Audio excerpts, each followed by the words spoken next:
The Book of Beasts. He happened to be building a palace when the news came, and he left all the bricks kicking about the floor for Nurse to clear up, but then the news was rather remarkable news. You see, there was a knock at the front door and voices talking downstairs, and Lionel thought it was the man come to see about the gas, which had not been allowed to be lighted since the day when Lionel made a swing by tying his skipping rope to the gas bracket. And then, quite suddenly, Nurse came in and said, "Master Lionel, dear, they've come to fetch you to go and be king." Then she made haste to change his smock and to wash his face and hands and brush his hair, and all the time she was doing it Lionel kept wriggling and fidgeting and saying, "Oh, don't, Nurse," and "I'm sure my ears are quite clean," or "Never mind my hair, it's all right," and "That'll do." "You're going on as if you was going to be an eel instead of a king," said Nurse. The minute Nurse let go for a moment, Lionel bolted off without waiting for his clean handkerchief, and in the drawing room there were two very grave-looking gentlemen in red robes with fur, and gold coronets with velvet sticking up out of the middle like the cream in the very expensive jam tarts. They bowed low to Lionel, and the gravest one said, "Sire, your great-great-great-great-great-grandfather, the king of this country, is dead, and now you have got to come and be king." "Yes, please, sir," said Lionel. "When does it begin?" "You will be crowned this afternoon," said the grave gentleman, who was not quite so grave-looking as the other. "Would you like me to bring Nurse, or what time would you like me to be fetched? And hadn't I better put on my velvet suit with the lace collar?" said Lionel, who had often been out to tea. "Your Nurse will be removed to the palace later. No, never mind about changing your suit. The royal robes will cover all that up." The grave gentleman led the way to a coach with 8 white horses, which was drawn up in front of the house where Lionel lived. It was number 7 on the left-hand side of the street as you go up. Lionel ran upstairs at the last minute, and he kissed Nurse and said, "Thank you for washing me. I wish I'd let you do the other ear. No, there's no time now. Give me the hanky. Goodbye, Nurse." "Goodbye, ducky," said Nurse. "Be a good little king now, and say please and thank you, and remember to pass the cake to the little girls, and don't have more than 2 helps of anything." So off went Lionel to be made a king. He had never expected to be a king any more than you have, so it was all quite new to him, so new that he had never even thought of it. And as the coach went through the town he had to bite his tongue to be quite sure it was real, because if his tongue was real it showed he wasn't dreaming. Half an hour before he had been building with bricks in the nursery, and now the streets were all fluttering with flags. Every window was crowded with people waving handkerchiefs and scattering flowers. There were scarlet soldiers everywhere along the pavements, and all the bells of all the churches were ringing like mad. And like a great song to the music of their ringing, he heard thousands of people shouting, "Long live Lionel! Long live our little king!" He was a little sorry at first that he had not put on his best clothes, but he soon forgot to think about that. If he had been a girl he would very likely have bothered about it the whole time. As they went along, the grave gentlemen, who were the Chancellor and the Prime Minister, explained the things which Lionel did not understand. "I thought we were a republic," said Lionel. "I'm sure there hasn't been a king for some time." "Sire, your great-great-great-great-great-grandfather's death happened when my grandfather was a little boy," said the Prime Minister, "and since then your loyal people have been saving up to buy you a crown, so much a week, you know, according to people's means, 6 pence a week from those who have first-rate pocket money, down to a halfpenny a week from those who haven't so much. You know it's the rule that the crown must be paid for by the people." "But hadn't my great-great, however much it is, grandfather a crown?" Yes, but he sent it to be tinned over for fear of vanity, and he had had all the jewels taken out and sold them to buy books. He was a strange man, a very good king he was, but he had his faults. He was fond of books. Almost with his last breath he sent the crown to be tinned. And he never lived to pay the tinsmith's bill. Here the Prime Minister wiped away a tear, and just then the carriage stopped and Lionel was taken out of the carriage to be crowned. Being crowned is much more tiring work than you would suppose, and by the time it was over, and Lionel had worn the royal robes for an hour or two, and had had his hand kissed by everybody whose business it was to do it, he was quite worn out, and was very glad to get into the palace nursery. Nurse was there, and tea was ready, seedy cake and plummy cake, and jam and hot buttered toast, and the prettiest china with red and gold and blue flowers on it, and real tea, and as many cups of it as you liked. After tea Lionel said, "I think I should like a book. Will you get me one, Nurse?" "Bless the child," said Nurse. "You don't suppose you've lost the use of your legs with just being a king? Run along, do, and get your books yourself." So Lionel went down into the library. The Prime Minister and the Chancellor were there, and when Lionel came in they bowed very low, and were beginning to ask Lionel most politely what on earth he was coming bothering for now, when Lionel cried out, "Oh, what a world full of books! Are they yours?" "They are yours, your Majesty," answered the Chancellor. "They were the property of the late King, your great-great—" "Yes, I know," Lionel interrupted.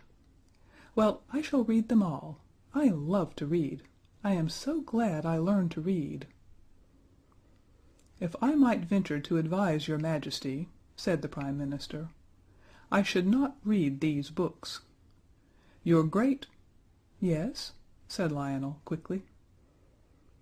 "He was a very good king. Oh yes, really a very superior king in his way, but he was a little, well, strange." "Mad?" asked Lionel cheerfully. "No, no." Both the gentlemen were sincerely shocked. "Not mad, but if I may express it so, he was—too clever by half. And I should not like a little king of mine to have anything to do with his books." Lionel looked puzzled. "The fact is," the Chancellor went on, twisting his red beard in an agitated way, "your great—" "Go on," said Lionel. "Was called a wizard." "But he wasn't?" "Of course not. A most worthy king was your great—" "I see." "But I wouldn't touch his books." "Just this one," cried Lionel, laying his hands on the cover of a great brown book that lay on the study table. It had gold patterns on the brown leather, and gold clasps with turquoises and rubies in the twists of them, and gold corners, so that the leather should not wear out too quickly. "I must look at this one," Lionel said, for on the back in big letters he read, "The Book of Beasts." The Chancellor said, "Don't be a silly little king." But Lionel had got the gold clasps undone, and he opened the first page, and there was a beautiful butterfly, all red and brown and yellow and blue, so beautifully painted that it looked as if it were alive. "There," said Lionel, "isn't that lovely?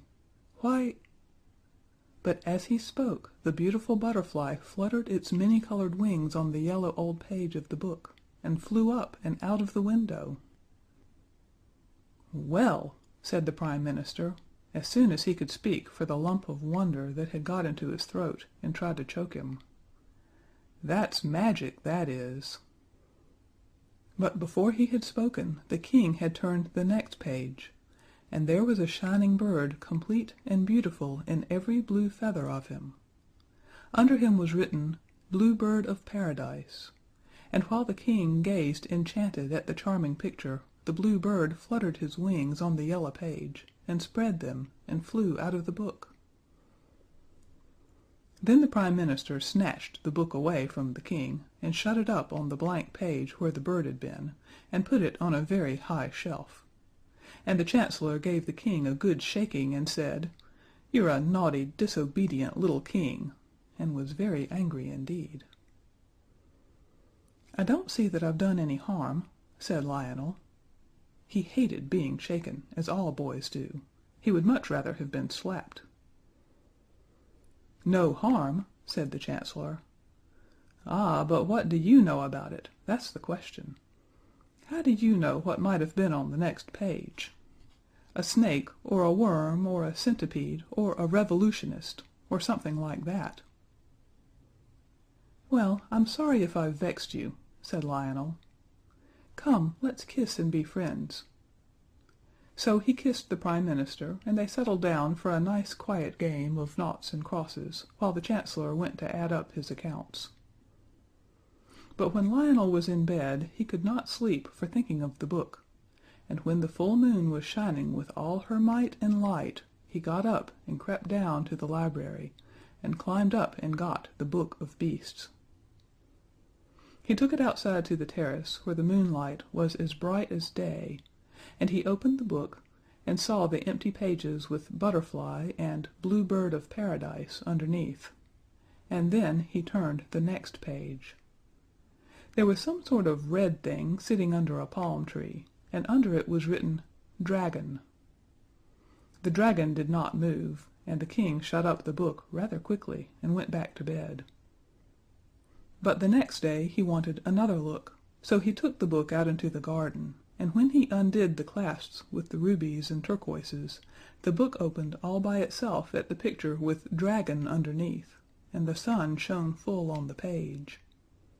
And then, quite suddenly, a great red dragon came out of the book and spread vast scarlet wings and flew away across the garden to the far hills, and Lionel was left with the empty page before him, for the page was quite empty except for the green palm tree and the yellow desert, and the little streaks of red where the paintbrush had gone outside the pencil outline of the red dragon. And then Lionel felt that he had indeed done it. He had not been king 24 hours, and already he had let loose a red dragon to worry his faithful subjects' lives out. And they had been saving up so long to buy him a crown and everything. Lionel began to cry. The Chancellor and the Prime Minister and the nurse all came running to see what was the matter, and when they saw the book they understood, and the Chancellor said, "You naughty little King, put him to bed, nurse, and let him think over what he's done." "Perhaps, my lord," said the Prime Minister, "we'd better first find out just exactly what he has done." Then Lionel, in floods of tears, said, "It's a red dragon, and it's gone flying away to the hills, and I am so sorry, and oh, do forgive me." But the Prime Minister and the Chancellor had other things to think of than forgiving Lionel. They hurried off to consult the police and see what could be done. Everyone did what they could. They sat on committees and stood on guard and lay in wait for the dragon, but he stayed up in the hills and there was nothing more to be done. The faithful nurse, meanwhile, did not neglect her duty. Perhaps she did more than anyone else, for she slapped the King and put him to bed without his tea, and when it got dark she would not give him a candle to read by. "You are a naughty little King," she said, "and nobody will love you." Next day the dragon was still quiet, though the more poetic of Lionel's subjects could see the redness of the dragon shining through the green trees quite plainly. So Lionel put on his crown and sat on his throne, and said he wanted to make some laws. And I need hardly say that though the Prime Minister and the Chancellor and the nurse might have the very poorest opinion of Lionel's private judgment, and might even slap him and send him to bed, the minute he got on his throne and set his crown on his head, he became infallible, which means that everything he said was right, and that he couldn't possibly make a mistake. So when he said, "There is to be a law forbidding people to open books in schools or elsewhere," he had the support of at least half of his subjects, and the other half, the grown-up half, pretended to think he was quite right.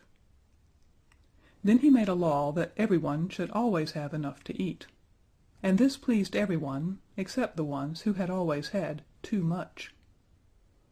And when several other nice new laws were made and written down, he went home and made mud houses, and was very happy. And he said to his nurse, "People will love me now I've made such a lot of pretty new laws for them." But Nurse said, "Don't count your chickens, my dear. You haven't seen the last of that dragon yet." Now the next day was Saturday, and in the afternoon the dragon suddenly swooped down upon the common in all his hideous redness, and carried off the soccer players, umpires, goalposts, ball and all.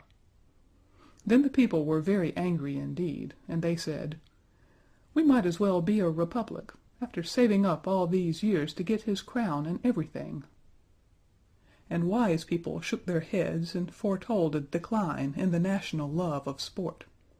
And indeed soccer was not at all popular for some time afterward.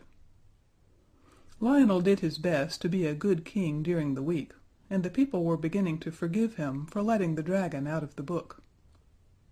"After all," they said, "soccer is a dangerous game, and perhaps it is wise to discourage it." Popular opinion held that the soccer players, being tough and hard, had disagreed with the dragon so much that he had gone away to some place where they only play cat's cradle, and games that do not make you hard and tough. All the same, Parliament met on the Saturday afternoon, a convenient time, for most of the members would be free to attend, to consider the dragon. But unfortunately the dragon, who had only been asleep, woke up because it was Saturday, and he considered the Parliament, and afterwards there were not any members left. So they tried to make a new Parliament, but being a member of Parliament had somehow grown as unpopular as soccer playing, and no one would consent to be elected, so they had to do without a Parliament. When the next Saturday came around, everyone was a little nervous, but the red dragon was pretty quiet that day and only ate an orphanage. Lionel was very, very unhappy. He felt that it was his disobedience that had brought this trouble on the Parliament, and the orphanage, and the soccer players, and he felt that it was his duty to try and do something. The question was, what?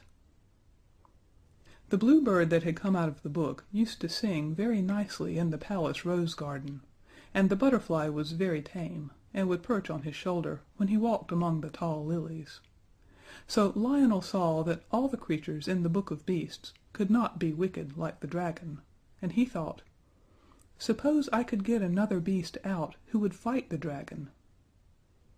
So he took the Book of Beasts out into the rose garden, and opened the page next to the one where the dragon had been just a tiny bit to see what the name was. He could only see Cora, but he felt the middle of the page swelling up thick with the creature that was trying to come out, and it was only by putting the book down and sitting on it suddenly, very hard, that he managed to get it shut. Then he fastened the clasps with the rubies and turquoises in them, and sent for the Chancellor, who had been ill since Saturday, and so had not been eaten with the rest of the Parliament, and he said, "What animal ends in Cora?" The Chancellor answered, "The manticore, of course." "What is he like?" asked the King. "He is the sworn foe of dragons," said the Chancellor. "He drinks their blood. He is yellow, with the body of a lion and the face of a man. I wish we had a few manticores here now, but the last died hundreds of years ago, worse luck."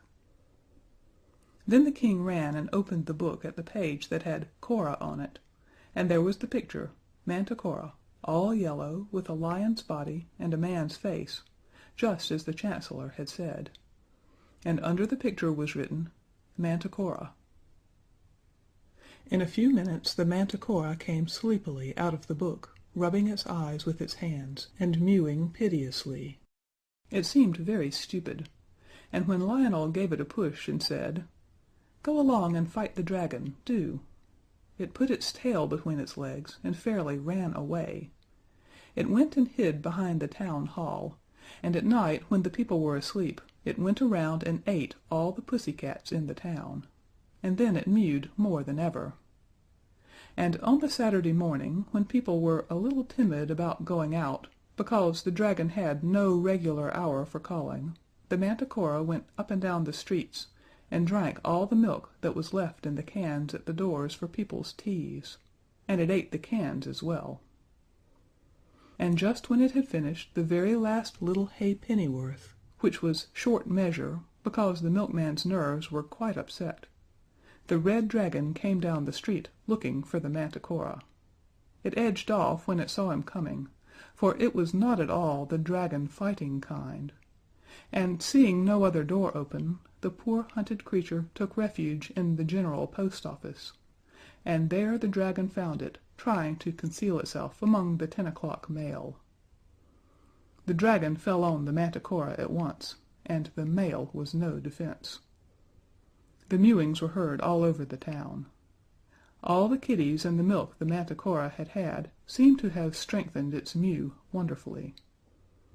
Then there was a sad silence, and presently the people whose windows looked that way saw the dragon come walking down the steps of the General Post Office, spitting fire and smoke, together with tufts of manticore fur, and the fragments of the registered letters. Things were growing very serious. However popular the king might become during the week, the dragon was sure to do something on Saturday to upset the people's loyalty. The dragon was a perfect nuisance for the whole of Saturday, except during the hour of noon, and then he had to rest under a tree or he would have caught fire from the heat of the sun. You see, he was very hot to begin with. At last came a Saturday when the dragon actually walked into the royal nursery and carried off the king's own pet rocking horse. Then the king cried for 6 days, and on the 7th he was so tired that he had to stop. He heard the bluebird singing among the roses, and saw the butterfly fluttering among the lilies, and he said, "Nurse, wipe my face, please. I am not going to cry any more." Nurse washed his face, and told him not to be a silly little king. "Crying," said she, "never did anyone any good yet." "I don't know," said the little king. "I seem to see better and to hear better now that I've cried for a week. Now, nurse dear, I know I'm right, so kiss me in case I never come back. I must try to see if I can't save the people." "Well, if you must, you must," said Nurse. "But don't tear your clothes or get your feet wet." So off he went.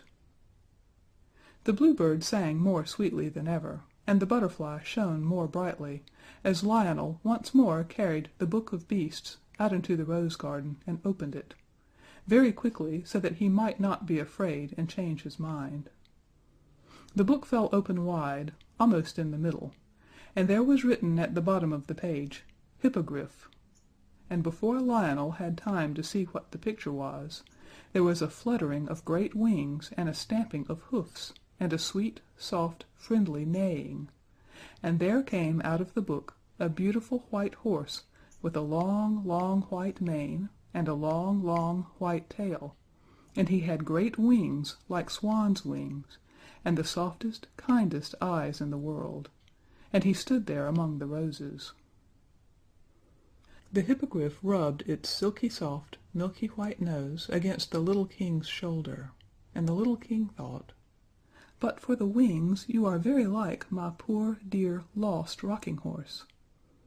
And the bluebird's song was very loud and sweet. Then suddenly the king saw coming through the sky the great, straggling, sprawling, wicked shape of the red dragon, and he knew at once what he must do.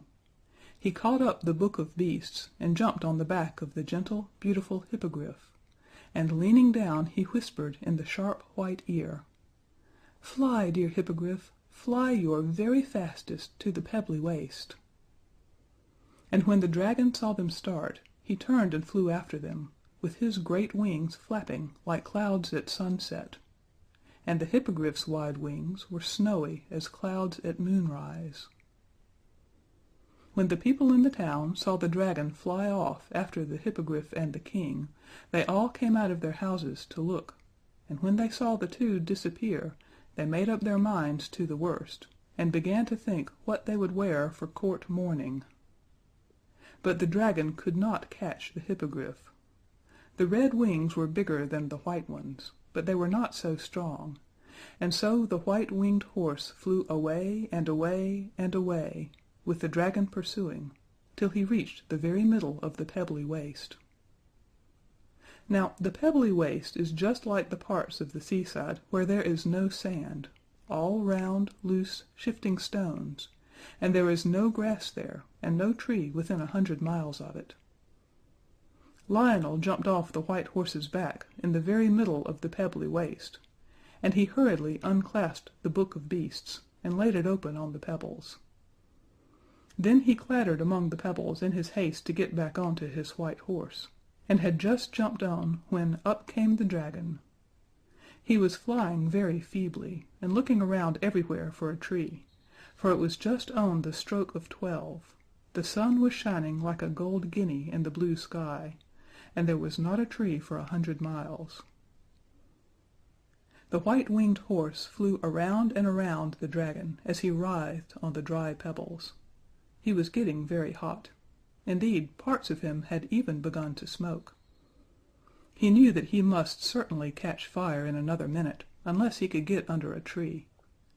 He made a snatch with his red claws at the king and hippogriff, but he was too feeble to reach them, and besides he did not dare to overexert himself for fear he should get any hotter.